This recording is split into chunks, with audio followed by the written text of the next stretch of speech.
Hello and welcome to this video where we're going to be ranking every single one of the PS3 games in my entire collection. We've already done quite a few of these videos before in the past. We've done ones where I'm looking at my PS1 games, PS2 games, PS4 games, Nintendo Switch games, and also all of my games consoles too. So if you're interested in any of those, I'll put a link to them all in the description, and you can watch them from there. For now though, let's crack on with this video and take a look at the first of my PS3 games, which is Dark Souls Prepare to Die Edition. The Dark Souls Prepare to Die Edition is exactly the same as the standard version of the game, apart from it comes with all of the DLC. So it's basically just some fancy branding for the Game of the Year edition. We're starting off this video on quite a high because Dark Souls 1 is probably one of my favourite games of all time. The original PS3 version has probably been somewhat replaced by the remaster that came out reasonably recently.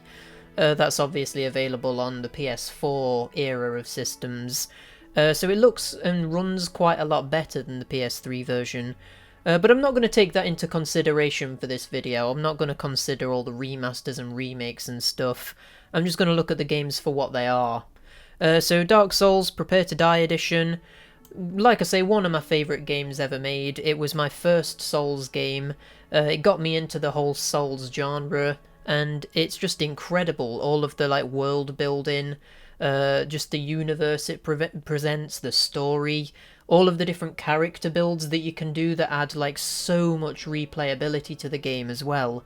It's just an incredible experience to go through, and if you've not already played it, definitely give it a go, because it's also one of the more sort of accessible Souls games, I would say, and I'm glad I started with this one. Now we come to the second game in the Dark Souls series, which is of course Dark Souls 2, and this one isn't quite as good as the original, and I would probably say that overall this is probably the weakest of the entire Soulsborne series, but it is still a Dark Souls game, so it's still really good.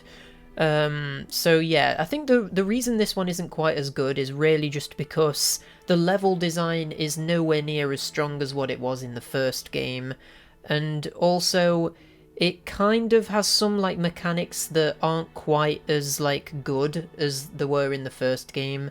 So let me explain that. So in Dark Souls 1, when you die in your human form, you'll turn into a hollow. So you'll look like a zombie basically, but this doesn't really affect anything too much in terms of the actual gameplay. If anything, being hollow actually makes the game easier in a lot of ways, because you're less likely to be invaded or anything like that by any other players. But in Dark Souls 2, it kind of flips this on its head, so that when you die, the game actually gets harder because your health bar gets lower and lower the more you die. And I just think that this is really backwards, and although it doesn't really affect me too much now because I've obviously played all of these games before and I know how to get around this, and I don't die as much in them either, which obviously helps. It's still not a very nice mechanic, and it did put me off of the game quite a lot when I first played it, to be honest. So Dark Souls 2, I'm going to say that that's a B tier game. Now we move on to something completely different with Dead Space 1. This is obviously a third-person shooter / horror game, and it's probably one of my favourite of this genre. I would go as far as to say that this is actually better than Resident Evil 4, which is obviously the game everybody goes to as the defining one in this genre. But yeah, I think Dead Space 1 really just fine-tunes everything from Resident Evil 4, makes it have a more modern design philosophy, more modern controls, and also is just a more interesting premise for me personally as well, being this sci-fi horror, where you are investigating this abandoned ship in the middle of nowhere, and obviously as you explore it you learn that everything's gone to hell and there's these monsters everywhere, and you're having to try and escape the ship while also surviving. It's really good. I really like the story. I really like the environment that you explore as well. The ship itself is amazing, and yeah, I'm gonna actually put Dead Space 1 in the S rank, to be honest. I really, really like it. It's quite scary, it's action-packed. What's not to love? Dead Space 2, on the other hand, I'm a lot less familiar with. I actually got the Dead Space Trilogy reasonably recently, and I was intending on playing through them all and maybe reviewing them. But I actually never got around to doing that. I got, like, quite far through Dead Space 1, but I never moved on to Dead Space 2 or 3. So it's been years since I've played Dead Space 2. I played it when it first came out, but I've not played it since. However, I do remember it being quite good. Nowhere near as good as the first one, because I think it had more of an emphasis on action rather than horror. But the horror was still there, and it was still really good from what I remember. So I'm going to put Dead Space 2 in B rank along with Dark Souls 2. Still a really good game, but maybe not quite as good as the original. And I think a lot of the reason for that as well is that the setting just isn't as good either. Dead Space 2 has you exploring this, like, city, whereas, like I say, Dead Space 1 was just set on this abandoned spaceship. And with you being in a city, it's just not quite as, like, you're not quite as isolated, and that kind of removes a lot of the, like, horror aspect of the game. And, like I say, it just becomes more about shooting the scary zombies as opposed to actually being scared. And then Dead Space 3 is a bit of a weird one because I've actually never played this one. I never picked Dead Space 3 up, which is kind of weird because I liked Dead Space 1 and 2 so much. You would have thought I would have played the third one, but for whatever reason I just never got around to it. Like I say, the only reason that I've actually got it in my collection now is because I picked all three of them up at the same time, thinking that maybe I'd be making a video on them. But yeah, Dead Space 3, it's going to have to be the first game to go in the question mark category because I can't really fairly rate it. I've heard that it's not very good. I've heard that it becomes way more of a third-person shooter than a horror game, which I probably wouldn't like if I was to play it for myself. And also, it was the first in the series to add elements of microtransactions as well, which really puts me off of a game. But, I mean, by today's standards, the microtransactions in Dead Space 3 are probably, like, really minimal. But I remember it being, like, one of the first games to, like, implement that, and it was big news at the time, and everybody was kind of kicking off about it. But yeah, look where we are now, with microtransactions everywhere, premium currencies and loot boxes everywhere. We probably would have been better off in the days of Dead Space 3, looking back on it. Now we move on to a happier subject with Demon's Souls. This, of course, was the first of the Souls games made by From Software, predating Dark Souls 1, and because of that, it's maybe aged a little bit worse than Dark Souls 1, but it's still highly playable, and if you're playing the PS5 remake, it's obviously really playable, being one of the newest Souls games outside of Elden Ring.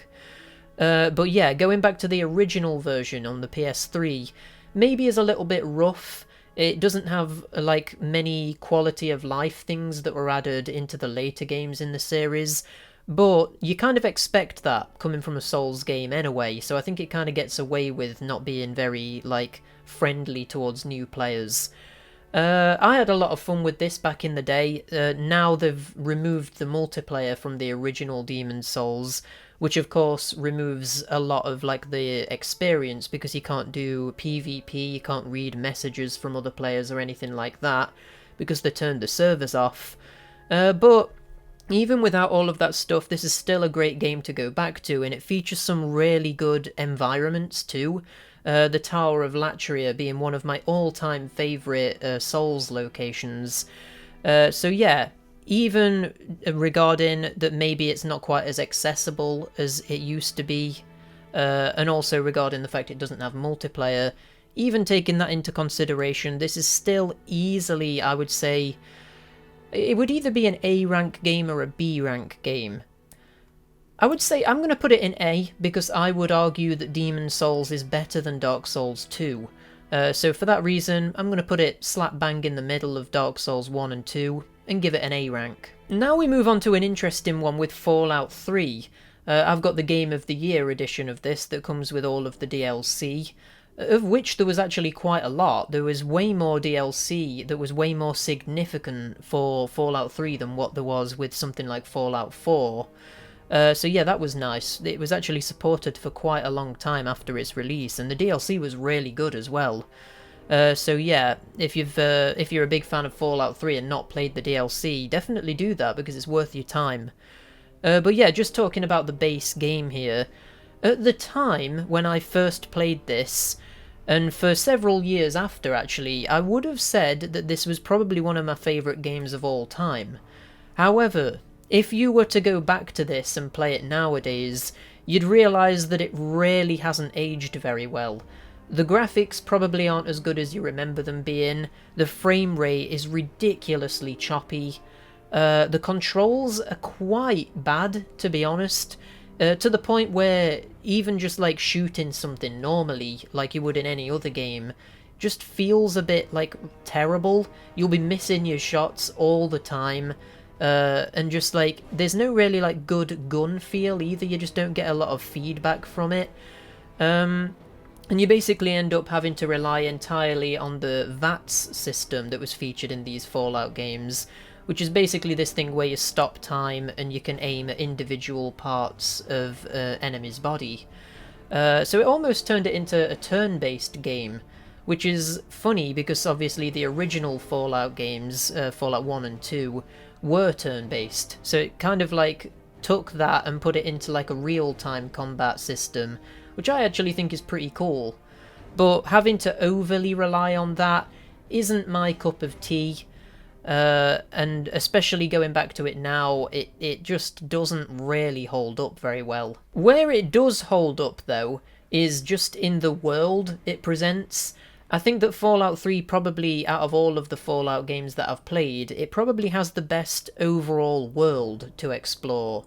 It just always feels like there's something new and interesting to find. You can just walk off in a random direction and come across this like abandoned shack or whatever, and it's always so like lovingly crafted. There's always some type of storyline going on in the background, where like if you really pay attention to all of the like dead bodies or like find notes and stuff, you can kind of discover what happened in the past and piece everything together. The game's just filled with like interesting lore like that, and yeah, it's a great game in that respect, but just in terms of the overarching gameplay around that, it really hasn't aged very well. So because of the technical aspects letting it down, I feel like I'm gonna have to put Fallout 3 in the C tier, which is unfortunate considering how much I used to like it. And now we move on to the only Quantic Dream game that I own, with Heavy Rain. So Quantic Dream make the sort of like narrative, like interactive, like movie type games that have become a lot more common in recent years.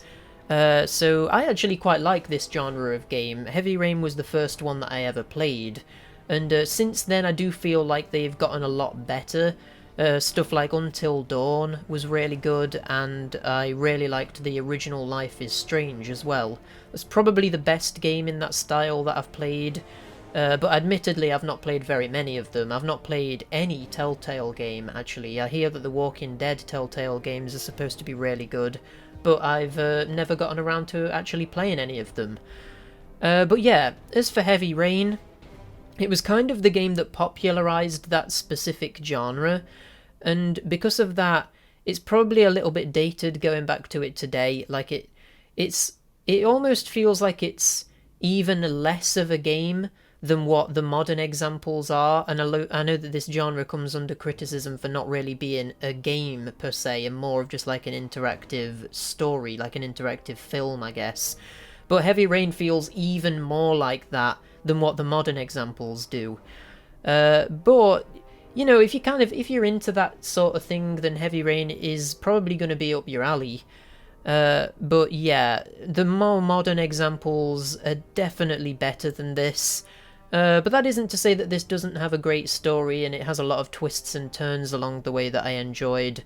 But overall, it just feels a little bit lacking going back to it today, so I'd probably put it in C.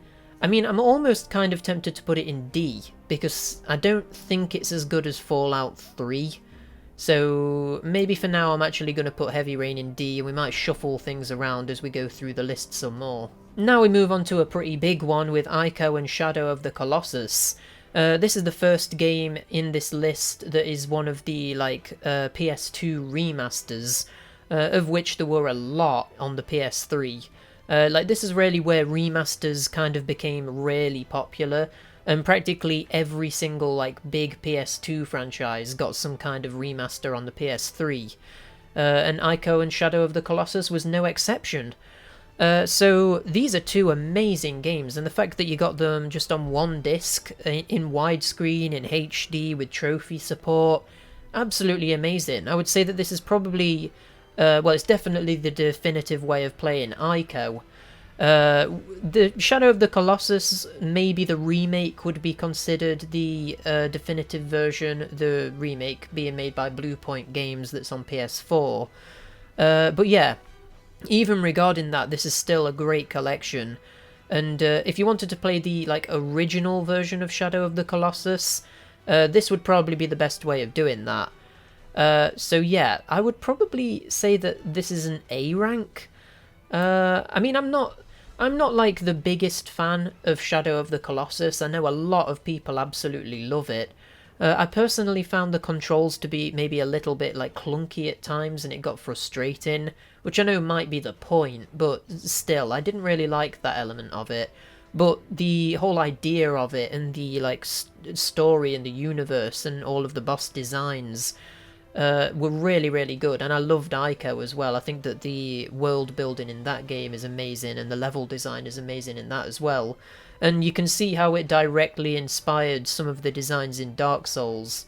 So yeah, going back to that as a Souls fan was really interesting too. Moving on, we go to Infamous, which is the first game in the Infamous series, obviously. And this is one that I have played a little bit of, but it was years ago, when the game first came out at a friend's house. So I can't really properly rank this one. The only reason that I've actually got this in my collection is because my girlfriend got it after she played Infamous Second Son and really enjoyed that, and she wanted to go back and see what the first games were like. But we just never got around to playing it for some reason. So, despite me only having very limited knowledge of what this game is, I am still going to rank it just because I don't want to put too much in the question mark category. I mean, I'm imagining that this is one of those games where if you were to go back to it today, it would probably be more dated than what you remember. I would imagine that the graphics aren't as good as you remember, and maybe the controls are probably a little bit more clunky than what you remember too. So for that reason, I'm putting it in D. But take that with a grain of salt, because I haven't played very much of it, and it was years ago when I played it as well. Oh, now we come up to an interesting one with Journey. The PS3 physical version of Journey also came with Flower and Flow, which are all of the games that are made by that game company. Or at least they were all of the games made by that game company. And yeah, Journey in particular, when I first played that, I remember absolutely loving it. It probably would have been one of my favourite games ever at the time as well. I can't really say that anymore because it has been a long time since I've played it, so it might not hold up quite as well as I remember. But just going on the impact it had on me, I'm definitely going to put this quite high up. I'm kind of thinking maybe it's got to be A or B. I might lean more towards it being A, because I do kind of think that it might be better than Dead Space 2 in particular, and the fact it comes with Flower and Flow as well kind of just adds to that, because although they're nowhere near as good as Journey, they're nice little bonuses to get in the package. So yeah, Journey, for those of you that might not know what it is, it's almost like a 3D platformer, I guess. Although describing it like that isn't really doing it justice. But you basically explore this desert area, and your objective is to make your way up to this mountain. And you kind of find out the reason that you're doing that as you play through the game organically. But the gimmick with the game is that it had this weird multiplayer system where you would come across another player. and you only had like a limited amount of interactivity with them. Like you could sort of do this like shout thing, but that's all you could do to communicate. So you had to work together with this other person to get through the world and like work out all of the puzzles. And it was really interesting. I had never known another game to have that kind of multiplayer experience before Journey. So yeah, that had a pretty big impact on me as well. Like I say, pretty original at the time. Now, the Kingdom Hearts collections on the PS3, I'm just going to rank these together because they do kind of feel like they're just a part of the same package but split across 2 discs. So Kingdom Hearts 1.5 and Kingdom Hearts 2.5. The main game in the 1.5 collection was Kingdom Hearts 1, and the main game in Kingdom Hearts 2.5 is obviously Kingdom Hearts 2. But they did also come with some of the like spin-off games, and also the cutscenes from some of the like portable entries in the series. So the idea was that by getting both of these collections, you would have every game in the series you needed to play Kingdom Hearts 3. It didn't quite work out like that, because I'm pretty sure there was a 3rd collection that had even more stuff that was released afterwards, but maybe I'm wrong with that.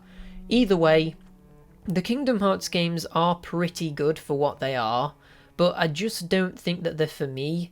I'm not that big of a fan of hack and slash games, and obviously the fundamental gameplay style in Kingdom Hearts is kind of like a hack and slash.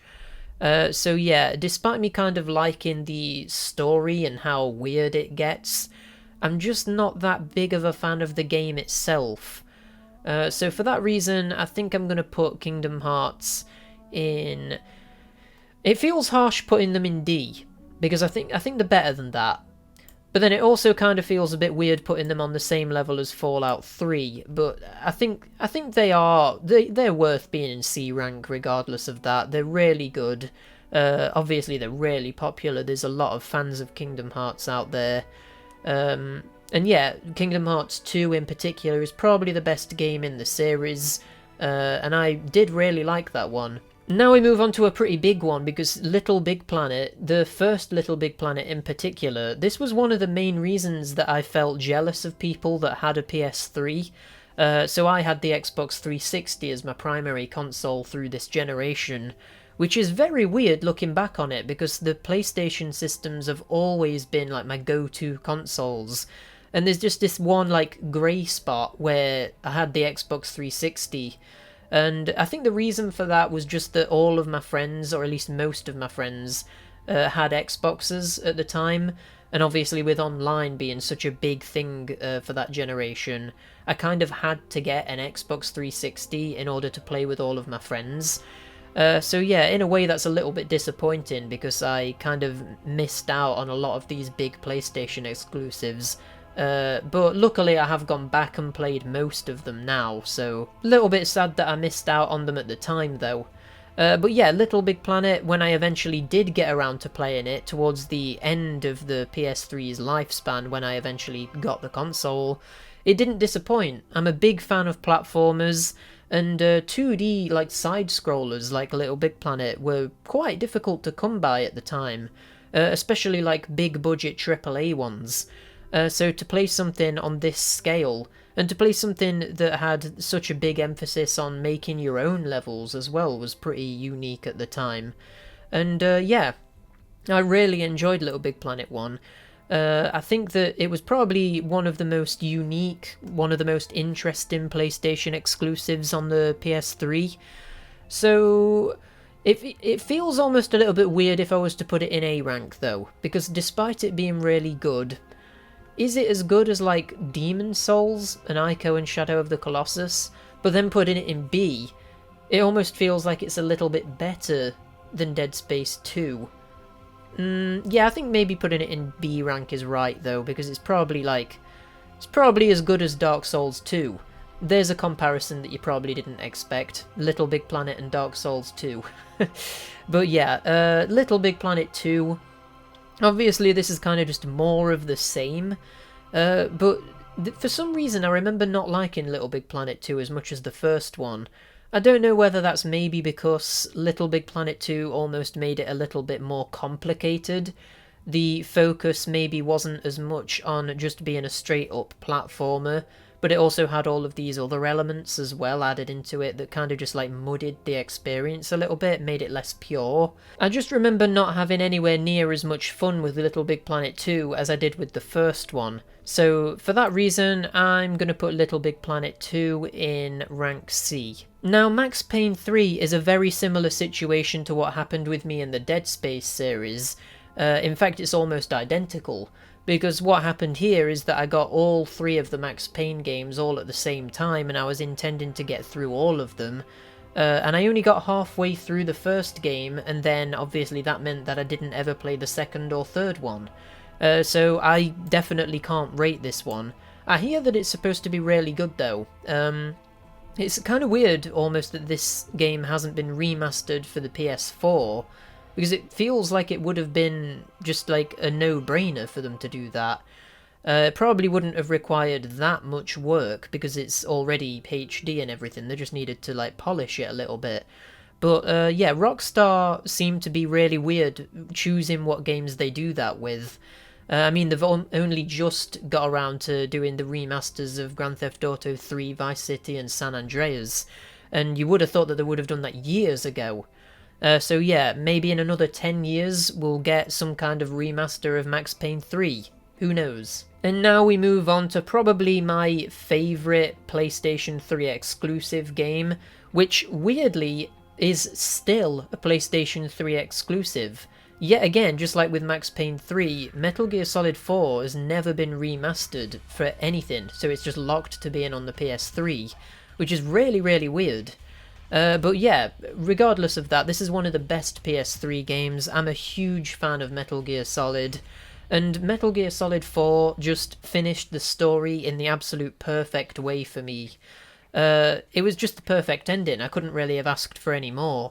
I mean, the obvious like thing or like meme with the Metal Gear Solid series is that it's got really long cutscenes, and in that way Metal Gear Solid 4 doesn't disappoint.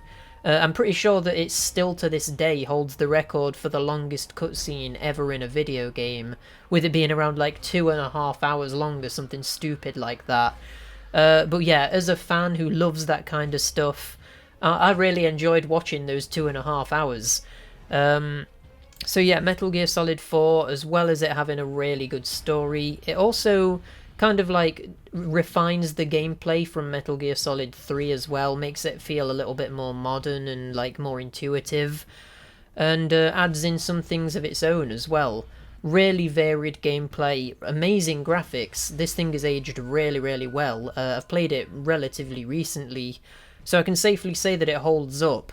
Metal Gear Solid 4, it's gotta be an S-rank game for me. Now, I believe the second game put onto the PS3 in the Metal Gear Solid series was the HD collection, and this consists of Metal Gear Solid 2, 3 and Peace Walker, with Peace Walker being the PSP title that was then ported over to the PS3, upscaled, and it received like controller support for dual analog sticks, which easily makes it the definitive version of the game. So if you're a fan of Peace Walker, the HD collection is worth getting just for that. But then the fact that it has probably the definitive versions of Metal Gear Solid 2 and 3, on top of that, it just makes this a no-brainer. These are 3 amazing games, and especially Metal Gear Solid 3 probably being one of my favourite games of all time. It just makes this an instant buy. Like, you have to get this if you're a fan of Metal Gear Solid. Then, of course, there's Metal Gear Solid 2 on there as well, which is probably most people's favourite. I prefer Metal Gear Solid 3 just because I really like the whole, like, jungle theming. But I know a lot of people love Metal Gear Solid 2. So, yeah, having all of 3 of those games on one disc, amazing, what's not to love? Then though, we kind of move on to the black sheep in the Metal Gear Solid PS3 collection with Metal Gear Rising. And despite me being a huge fan of the series, and despite me having had this game in my collection for years at this point, I've actually never played this one. I don't know why. I think the reason is that, number one, like I've said before, I'm not that big of a fan of hack and slash games, and this is what this is. It's a hack and slash spin-off of Metal Gear Solid. But the other thing that stopped me from playing it is the fact that it's set after Metal Gear Solid 4, and I just kind of think that they shouldn't have set anything after that point, because, like I say, the fourth game ended it so well that to have something set afterwards kind of almost like taints the ending a little bit. So yeah, I'm not really too interested in Metal Gear Rising, to be honest. But I'm gonna have to put it in the question mark category because I've not played it. But yeah, hopefully that makes sense. Now, the newest Metal Gear Solid game that I have on the PS3 is Metal Gear Solid 5 Ground Zeroes. I actually got this just before I got a PS4, and then when I got a PS4 I got Ground Zeroes again, but the PS4 version, which is definitely better, just looking better graphically and running at a higher frame rate and stuff.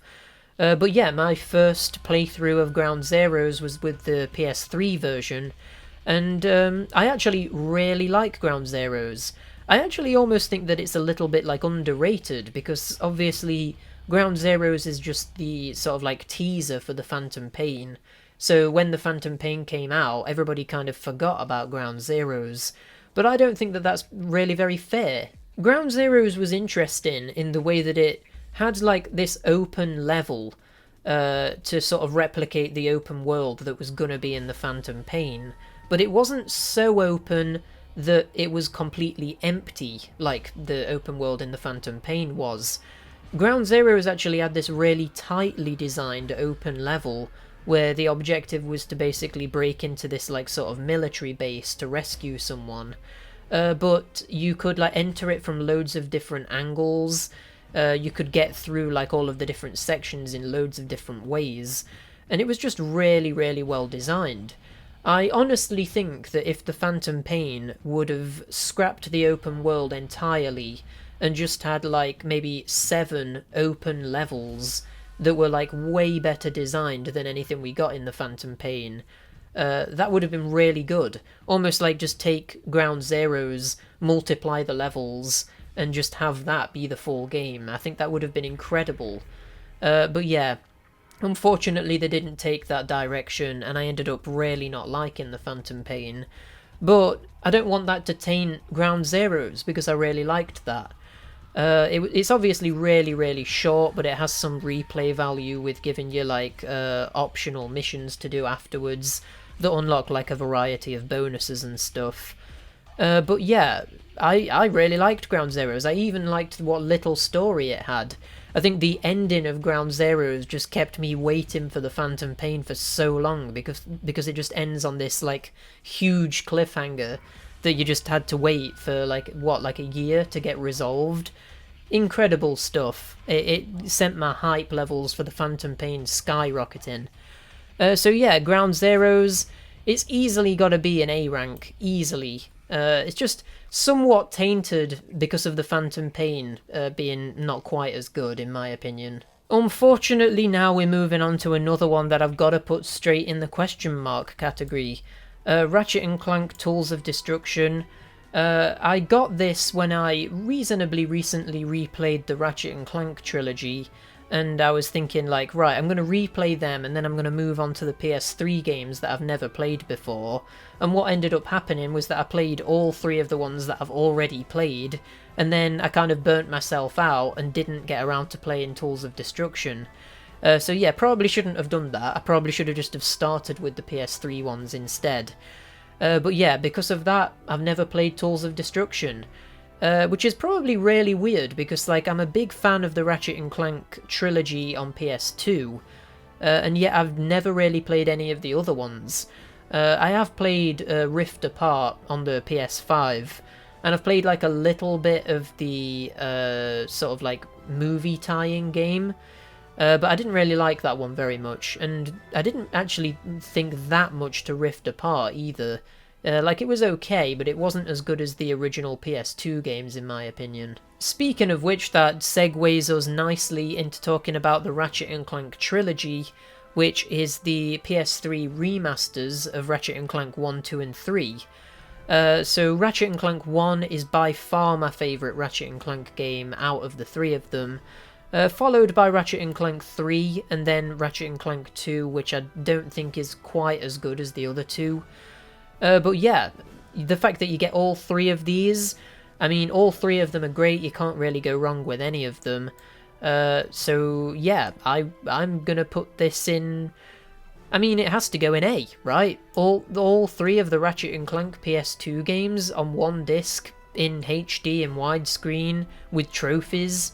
Like, these PS3 remasters, they might have been somewhat of like a cash grab, but you can't deny that that was incredible value, having all of the games in a particular game series just accessible like that was amazing. Now we're moving on to yet another one that unfortunately I'm going to have to put in the question mark category.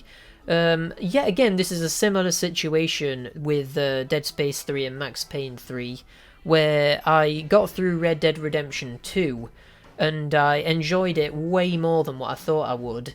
And then obviously that got me thinking, like, wait a minute, I've been missing out on Red Dead Redemption 1 all this time, I should go back and play that one. So then I picked up Red Dead Redemption and the Undead Nightmare DLC, which weirdly is available physically. Yeah, I got both of those, and I played a little bit of Red Dead Redemption 1, but by that point I had just finished Red Dead Redemption 2, and I just burnt myself out on it, and then never got very far in Red Dead Redemption 1, and never went back to it. I'm probably missing out. I should probably go back and actually give this a proper go now that I've not played Red Dead Redemption 2 for ages, because I would probably really enjoy this one. Maybe this is one that I can replay at some point soon, to be honest, but for now, it's going to have to go in the question mark category. And now, this is probably one of the worst games in my entire PS3 collection, because it is the Saw video game, and this is... I think this is supposed to be canon to the film series. I think it's set between Saw 1 and 2, and the character I think you play as is Detective Tapp, who's a character in the first film.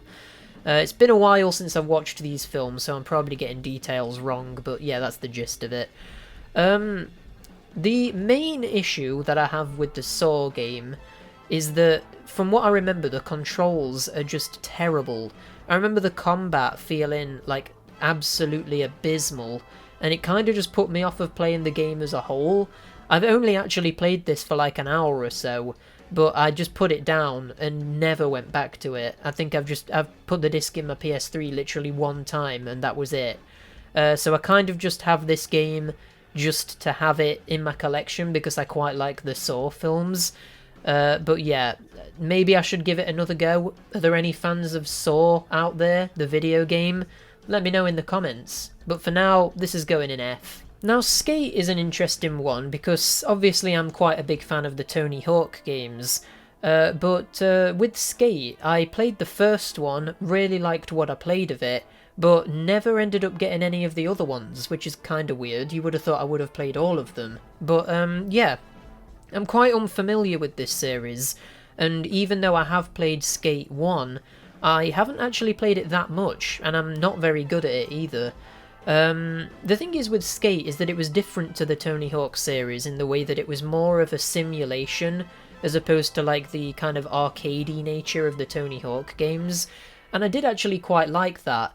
In Skate, just pulling off like a simple flip trick or like a simple grind just felt really satisfying, and I quite liked how it took that different direction to the Tony Hawk games. As well as that, I remember at the time the graphics were really good, probably not so much anymore, but yeah, I quite enjoyed my time with Skate, even though I didn't play it for very long. It might not have aged as well as I'm remembering, and the sequels might be way better. But as someone who's not played the sequels, I think Skate deserves to go in the C rank. Now, the next game here is the Sly Trilogy, which obviously consists of Sly 1, 2 and 3. They were originally on the PS2, and they got this HD remaster process done to them. All three of them on one disc, HD, with trophy support, widescreen, everything like that. I actually think that the Sly series is really, really underrated. In particular Sly 2, which is probably one of my favourite platformers ever made. I think it's probably my third favourite, with my first favourite being Super Mario Odyssey, my second favourite being Spyro 2, and then Sly 2 taking the third spot. So yeah, I rate this series very, very highly. So yeah, obviously with this I'm going to put it quite high up. In fact, because I rate it so highly, I'm actually going to put this in S rank. Yeah, just 3 amazing games, like I say, especially the second one, but the other 2 are really, really good as well. The first game, it almost like didn't quite have its identity with the first game. The first game was more of a straight up 3D platformer that was taking heavy inspiration from stuff like Spyro. But with the second one, it really found its groove. The story was a lot darker. There was these like more open world-esque levels to explore. You unlocked like all of these different gadgets that you could use in different ways and stuff. Yeah, really, really good, and the third one's really good as well. What's probably weird about this is that despite me really liking the first 3 Sly games, I have actually weirdly never played the 4th game. The 4th game wasn't made by the same developer, Sucker Punch, and so maybe that's kind of a part of the reason I never got my hands on the 4th one, because I kind of like knew that it was going to be like a little bit different. But yeah, the 4th Sly game was actually made for the PS3, so in theory the graphics and everything would be a lot better than the PS2 ones. Yeah, maybe I should check that out at some point, because it's kind of weird that after all this time I've never given that a go. So yeah, maybe that's one for the future. And now we're finally here, the last PS3 game in my entire collection, and unfortunately we're going to be ending the video off on a bit of a downer, because it is Tony Hawk's Proving Ground. And I haven't played a lot of this one. I got this one to potentially review it, but I never actually got around to doing that. And I haven't played it very much. But from what little I have played of it, this is probably the worst Tony Hawk game I have ever played. It's just like really bogged down with like tutorials. The graphics aren't very good, the controls aren't very good. And the gimmick with this one is that you had this ability to slow down time, and you could sort of like use the analog sticks almost to control your legs to do like more complicated tricks. Kind of similarly to the way that Skate operated, actually. So at this point, Tony Hawk was copying the Skate series, which is obviously a little bit weird considering that Skate was significantly newer than the Tony Hawk series. But yeah, I feel like at this point the Tony Hawk series was really, really like losing its identity. And yeah, it just didn't feel very nice to control. It just didn't really work properly for me. So I'm going to put this one in F. Maybe if I played it a little bit more, I'd like kind of find my groove with it and get more into it. But yeah, from what very little I've played, I did not like that one at all. But there we go, that is every single one of my PS3 games, all ranked. Looking at this is a pretty good like lineup really, isn't it? Quite a lot of them are in either S or A rank, so it kind of goes to show that I was being a little bit more careful with what games I was purchasing at that time. I was kind of only getting ones that I knew were either going to be good, or at least had a good chance of being good. So yeah, that explains why I also got a lot of the PS2 remasters as well, because I obviously knew already that they were good in a lot of cases. But yeah, significantly smaller collection than the other ones I've featured in these videos, but like I say, that's because the Xbox 360 was my primary console during this generation. So maybe at some point in the future I'll do a video on my Xbox collection. But for now, if you enjoyed this video, give it a like, subscribe to see more stuff like this coming soon, and I'll see you next time. Bye!